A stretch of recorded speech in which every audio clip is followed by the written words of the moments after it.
Ei pessoal, o cenário de hoje tem muito a ver com o tema que a gente vai falar. Estamos aqui no estúdio da Nanda Gil, onde muitas mamães e famílias vêm para registrar seus momentos. E o tema de hoje, né, a gente resolveu falar sobre puerpério e tem tudo a ver com esse lugar lindo que a gente tá, porque é uma fase de muitas mudanças, de muitas descobertas e que gera muita dúvida, né, para quem é mãe de primeira viagem. E a gente quer ter um bate-papo legal, gostoso aqui, esclarecendo alguns mitos aí do puerpério, que são dúvidas de muitas e muitas mulheres e algumas que vocês mandaram pra gente no Instagram. Gente, o puerpério é aquela fase que compreende o tempo desde o nascimento do bebê e vai até mais ou menos umas 6 a 8 semanas pós-parto. Muitas transformações, muitas mudanças. E que sempre que vocês saem da maternidade, a gente passa algumas orientações gerais, né, Laís? Quanto ao risco de sangramento, risco de infecção, a gente pede para vocês terem relação sexual só depois que passa com o médico que fez o pré-natal de vocês. Mas a gente sabe que o puerpério vai muito além disso, né? E a gente sabe que tem muitas mudanças no corpo e muitas mudanças também psicológicas, emocionais, que envolvem esse período. Beleza. Nasceu, Polly, e aí? O que faz depois que nasce? Carrega o neném para casa.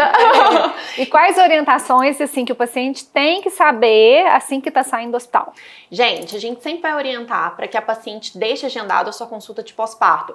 Essa consulta vai variar a depender do tipo de parto que a paciente teve e a depender também de como foi esse parto. Se correu tudo bem ou se foi um parto mais complicado. Geralmente em partos mais complicados a gente pede um retorno mais rápido, mas a gente sugere que esse retorno seja feito em até 30 dias, para que a gente possa conversar com a paciente e orientá-la, né, quanto aos cuidados aí a partir do momento em que ela deixa de ser uma grávida e passa, né, a retornar com os cuidados ginecológicos. Gente, nessa consulta pós-parto, geralmente a gente toca no assunto métodos contraceptivos. A grande maioria das pacientes não deseja ter um filho logo após o nascimento do primeiro, apesar de que a gente tem aquele mito, né, Laís, de que amamentando não engravida. Gente, não é muito bem assim, né? Tem algumas pacientes que mesmo na presença da amamentação tem o retorno das ovulações, né, do processo de ovulação dos ciclos menstruais em torno aí de um mês pós-parto. E Polly, quando que você indica? Olha, já vamos começar um método contraceptivo.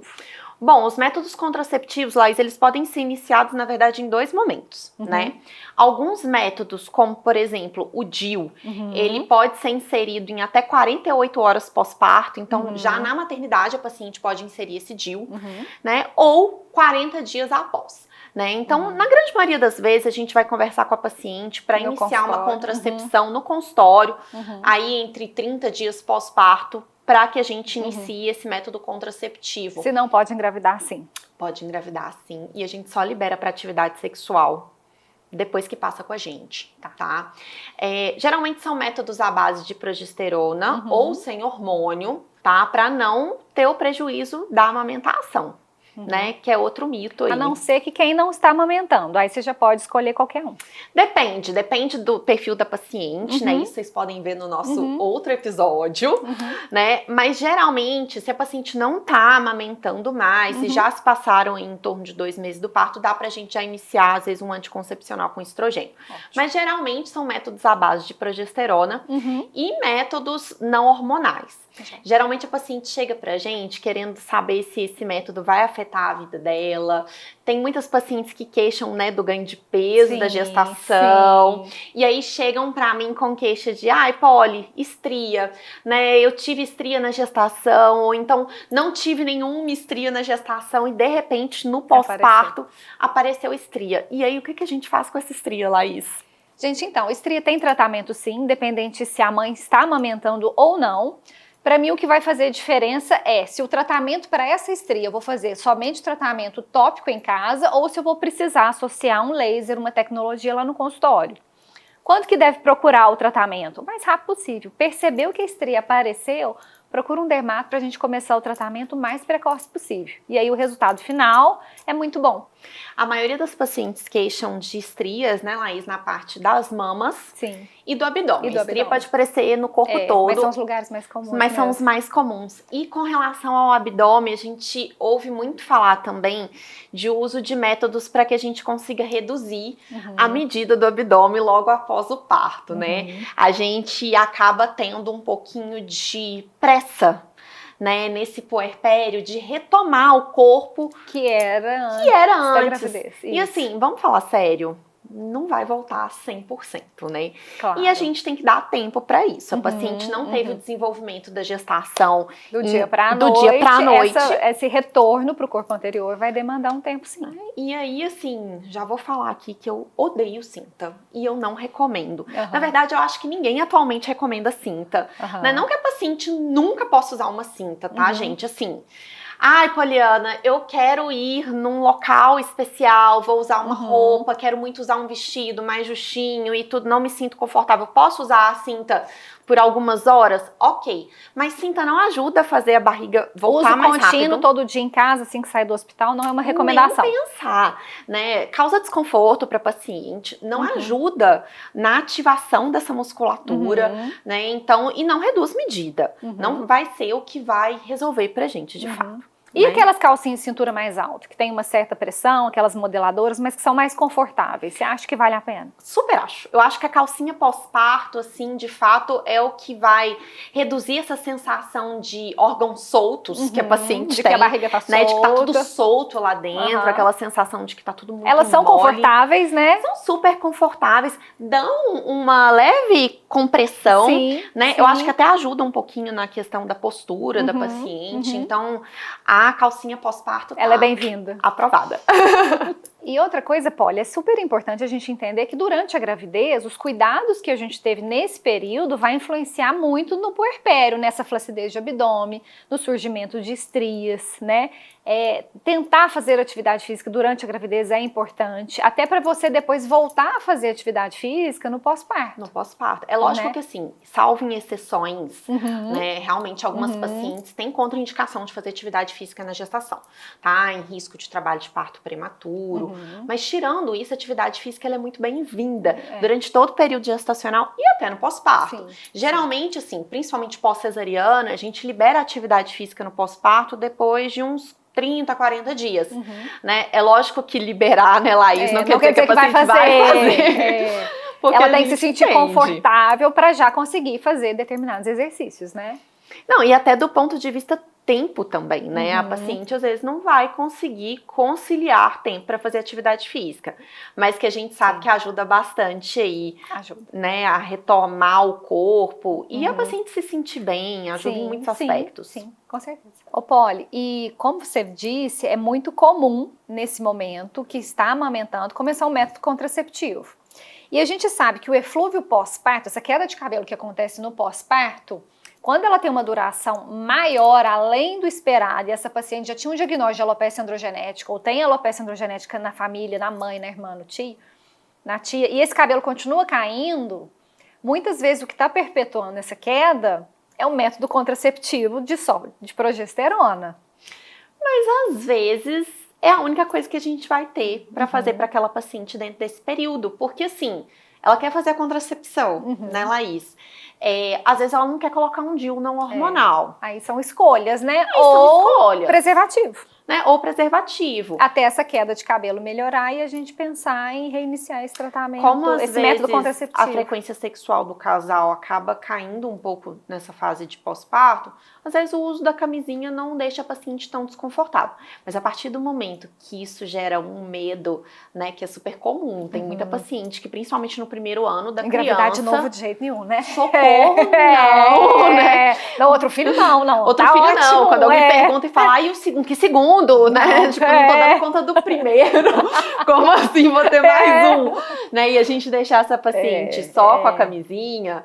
Né? Então, eu acho que é ponderar mesmo, né, Laís? Sim. Ver aonde aquilo vai ser mais pesado para paciente. Exato.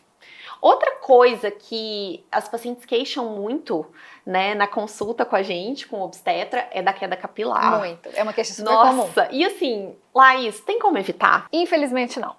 A gente não consegue prevenir essa queda de cabelo porque ela é fisiológica. Durante os 9 meses da gravidez, pela ação da progesterona, o ciclo do cabelo foi mudado e o cabelo praticamente não cai. Então ele vai cair sim no pós-parto, depois que esse bebê nascer, por causa dessa alteração hormonal que vai acontecer. É em média de 2 a 3 meses no pós-parto, tem uma duração de 2 a 3 meses, e a gente não consegue prevenir, mas eu acho que todo mundo vale a pena tratar. Percebeu que o cabelo está caindo além do normal? Vale a pena procurar um dermatologista para tratar sim. Por quê? Porque a gente dorme na hora que dá, come na hora que dá, vive cansada, a gente sabe que o cortisol aumenta e tem que dosar vitamina para ver se está tudo certinho e fazer essa queda sim durar menos. Isso a gente consegue. Quando a gente trata um eflúvio pós-parto, a gente consegue fazer essa queda ser menor. E a recuperação dos cabelos ela é mais rápida.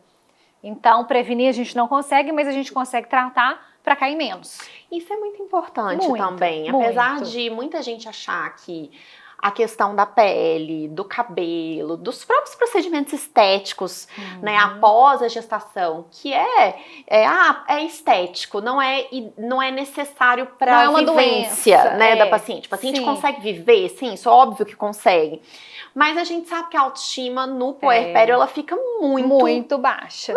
Fica. E aí vem, né? É um momento de fragilidade, né, assim, da mulher. É normal.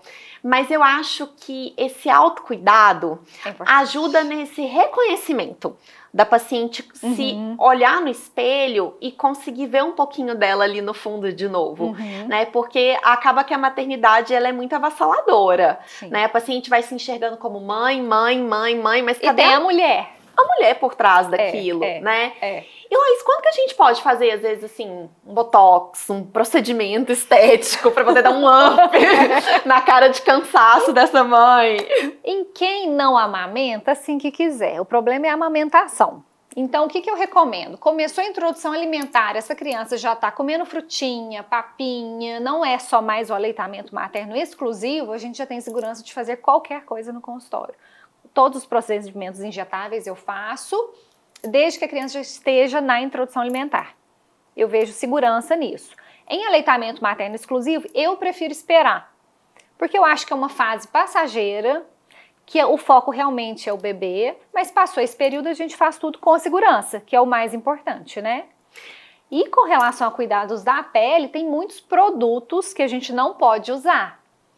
Então, não quer dizer que a gente não vai cuidar. A gente vai cuidar com aquilo que é seguro para usar em quem está amamentando, né? E a gente vê, Polly, como que é gostoso você cuidar de uma mãe no consultório e ver que ela gostou do rosto que a gente está cuidando, que ela vê que realmente a autoestima dela está voltando, que isso é importante nesse período. Entendeu? Nossa, a autoestima é tudo, assim. Eu acho importante. Que até do ponto de vista sexual, e foi algo que apareceu bastante na caixinha pra gente, né? Eu tive até gente que na caixinha falou, né? Meu método contraceptivo é a abstinência, porque cadê a vontade zero. Cadê a libido, que nunca mais voltou, né? E a autoestima faz parte disso também, né? A paciente se olhar no espelho e se reconhecer, se sentir bonita, se sentir sensual, porque o corpo do pós-parto, ele é um corpo passageiro, né? A paciente não vai ficar com aquele corpo para sempre, né? E a gente sabe que retomar alguns cuidados e até fazer desses momentos, né, de avaliação, de procedimento, momentos em que a paciente esteja ali olhando apenas para ela, porque faz falta, né? Depois que a criança tá em casa, é difícil ter um momento que essa mãe vai olhar só para ela, né? E entra no que a gente falou, faz falta sair para tomar um café, para ir num salão, para ver um filme sozinha. Esse tempo é importante, né? Dela ter para ela. Para ela e para o casal também. E para o casal. Gente, muitas vezes eu vejo que o casal se encontra perdido dentro desse contexto de pós-parto, tá? É natural que esse casal vá dedicar a grande parte do tempo deles para a criança, para o bebê, que é quem está demandando mais de cuidados agora. Mas é muito importante que esse casal entenda que o momento deles tem que estar reservado. É lógico que, principalmente falando aqui na parte sexual, que a frequência sexual vai cair por demanda de tempo mesmo, né? Falta tempo, falta oportunidade para esse casal estar junto. E né? cansaço, né? Aquela coisa que a gente conversou, né, Laís? Tá lá tomando banho, ouve que a criança tá chorando. Exato. Né? A criança tá dormindo, aproveita um tempinho para ficar com o parceiro e aí, de repente, ouve como se a criança estivesse acordado. Isso tira um pouco o foco do casal. E uma dica que eu dou para vocês aqui é que a gente crie esses momentos, tá? Utilize a rede de apoio que vocês têm, seja ela familiar ou de profissionais que possam estar junto com vocês, né? Uma ajudante em casa, uma babá, né? Uma avó que tá ali próximo, uma tia, alguém que possa, né? Ficar com a criança para que você possa ter um tempinho de qualidade com o seu parceiro, que seja ali 1 horinha, 2 horinhas, uma vez por semana, uma vez a cada 15 dias, uma vez por mês que seja. E também tem o ressecamento, né, Polly? Que é uma queixa comum, não é? Super comum, né? O ressecamento vaginal acontece nesse período de pós-parto por causa da amamentação, por causa da queda dos hormônios que acontecem também naturalmente após a gestação, que a gente tem uma queda brusca dos hormônios aí. E o ressecamento, ele tem tratamento, né? A gente pode usar estrogênio tópico para paciente, a gente tem hidratantes vaginais que podem ser utilizados. A gente sempre vai incentivar para esse casal utilizar gel lubrificante ao longo das relações sexuais, reaplicar esse gel se necessário, porque se nesse período em que a paciente já se encontra mais cansada, desgastada, que o desejo sexual não tá legal, ela ainda for sentir dor para ter relação sexual, aí já acaba quebrando o clima totalmente, né? Desalinha ainda mais esse casal. Outra coisa que as pacientes queixam muito é com relação ao escurecimento da parte íntima, da vulva, da virilha, né? Elas se questionam quando que volta, se vai ficar escuro para sempre. E às vezes a gente acaba falando para paciente aguardar, mas o que é mais adequado, né? Então, a gente sabe que a gente tem sim alterações da pigmentação da axila, do mamilo, daquela linha embaixo do umbigo e que isso tudo é transitório. Só que não some de um dia para a noite. Foram 9 meses de transformação daquele corpo. Eu gosto de falar, gente, de 6 a 9 meses para voltar, aquilo vai clareando lentamente, entendeu? E se precisar depois desse período, aí sim eu acho que vale a pena tratar. Mas na maioria das vezes não precisa. Aquilo com o tempo volta ao que era antes, essa pigmentação. Acho que uma coisa que é importante a gente frisar para paciente tomar cuidado com o sol nessas áreas, né? Sim. Né? A região da virilha, quanto mais sol ela pegar ali, né? A axila também dificulta esse processo de clareamento. No né? rosto, eu falo para usar protetor solar, sim, é uma fase que a gente tem que manter pelo menos ele. Muitas vezes a gente tem um melasma que fica mais evidente na gravidez, mas que no pós-parto esse melasma melhora. Entendeu? E o tratamento a gente consegue tratar nesse período também. Então, é o que você falou, Polly, essa rede de apoio não só de cuidados com a criança, mas de cuidados com a mulher é importante. Você tem um ginecologista que você confia, você tem uma dermatologista que te conhece e te acompanha, entendeu? Para te orientar e para você se cuidar. Eu gosto de falar assim que eu monto uma rotina super básica. Falo, olha, eu sei que é corrido mesmo, a gente vai fazer o básico, você vai fazer o que você conseguir. Mas é o básico que vai funcionar. Mas é o básico que vai funcionar. E essa questão do cuidado com a mãe, né? Quem cuida de quem cuida, né? Quem vai cuidar dessa mãe que tá ali demandando dos cuidados do neném?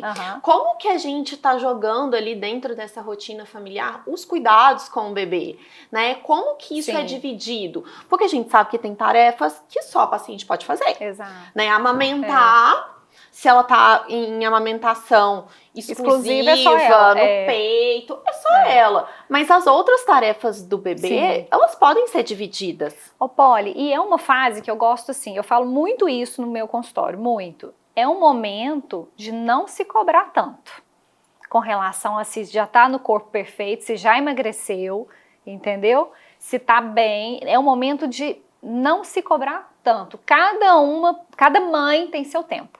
Cada mãe não tem se seu compare tempo, com outra rede. mãe, não se compare com outras gravidezes que você teve, entendeu? Quem já tá no 2º filho, porque não é hora disso. É muito pesado, é muita informação, é muita coisa ao mesmo tempo para você se cobrar tanto.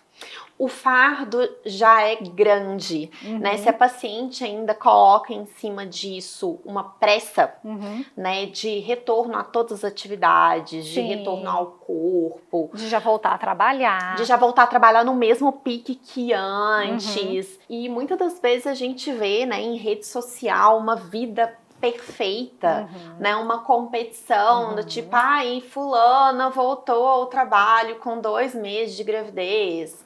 E com a barriga trincada. Exibe corpo maravilhoso depois de 1 mês do parto. E a gente sabe que essa não é a realidade da grande maioria das mulheres, inclusive dessas que estão postando isso. E eu gosto de falar, Polly, o primeiro ano não se cobre, faça no seu tempo, né? O que dá pra fazer, entendeu? O que você dá conta. E devagarinho as coisas vão se encaixando e vai ficando mais fácil, vai ficando mais leve esse momento, sabe? Eu acho que... Até pra conseguir encontrar prazer em amamentar, em cuidar do filho, né? E conseguir dividir esse tempo. E agora eu vou ter um tempo pra mim, pra eu fazer o que eu gosto. Então as coisas, elas vão se encaixando. A sociedade menospreza muito a mulher que sai do ambiente de trabalho, né, do foco de trabalhar, de produzir, daquela coisa do workaholic, pra estar em casa com os filhos, né? É um serviço que não gera uma remuneração, né? Não é valorizado do ponto de vista o quanto você ganha pra estar em casa com o seu filho. Ninguém ganha nada de valor financeiro com isso. Mas pra quem quer ter uma família, pra quem sonha com a maternidade, vale muito a pena você abdicar de outras coisas para se dedicar a esse momento. Porque o momento passa muito rápido, né? E esses sentimentos de que não vai dar conta, né? De que não vai conseguir, de que tá triste, até a culpa materna, né? Do tipo, nossa, eu sonhei tanto com isso ao longo de tantos meses da minha vida e agora que eu tô aqui com meu filho ao meu lado, eu tô triste, eu tô ansiosa. Gente, e isso acontece com todo mundo, tá? É super normal. Isso é normal.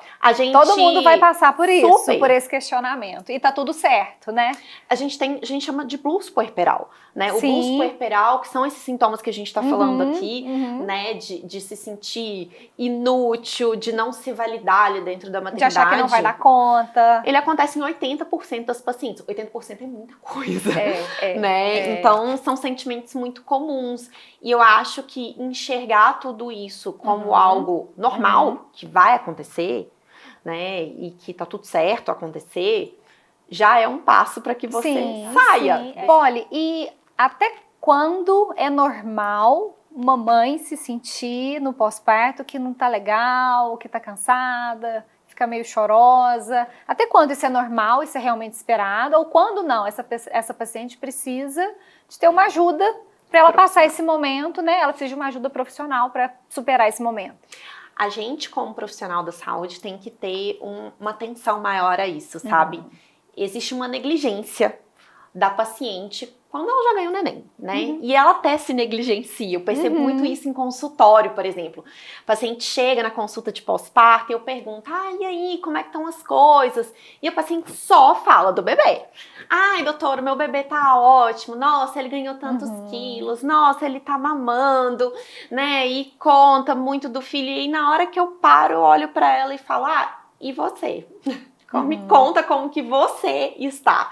E aí, nesse momento, muitas das vezes eu olho e os olhinhos estão cheios d'água, lágrima escorre. Não estou bem, né? Chora, tipo, não, eu não tô bem. E até que ponto, né, esse não estar bem tá dentro do que a gente espera de normal para esse pós-parto? Bom, eu sempre tento olhar se a paciente está mantendo os cuidados básicos com ela, tá? É lógico que quando a gente fala cuidados básicos, a gente não tá incluindo aí uma paciente que vai levantar todos os dias e se maquiar, porque não consegue, né? São cuidados básicos. A paciente está alimentando, a paciente está conseguindo dormir dentro do possível, a paciente tem cuidados básicos com ela e não abandona os cuidados com o bebê, né? E consegue ter uma boa relação dentro de casa, tirando esses atritos que a gente sabe que existem nessa fase, tá ok. Tá? A partir do momento que o vínculo entre mãe e bebê começa a ficar prejudicado, né? Que existe pânico em situações que são do cotidiano dessa mãe, né? Pânico em amamentar, pânico do período noturno, que às vezes é um período que a paciente vai ficar acordada durante muito tempo. Vale a pena acender um alerta de que talvez a gente vai precisar de entrar tanto com acompanhamento psicológico, quanto com medicação e às vezes acompanhamento psiquiátrico. Né? A gente tem muitos transtornos hoje, né, Laís? Ansiedade, depressão, transtorno bipolar, e a gente sabe que isso é subdiagnosticado. Então, às vezes, a gente vai descobrir um transtorno de ansiedade, vai descobrir uma depressão no puerpério, que é a hora que as coisas ficam muito à flor da pele. Sim. E é interessante falar assim, porque dentro do fator autoestima, eu sou mãe de 2. No meu primeiro puerpério, assim que meu menino fez 6 meses, eu fiquei muito triste com meu rosto, porque meu rosto mudou.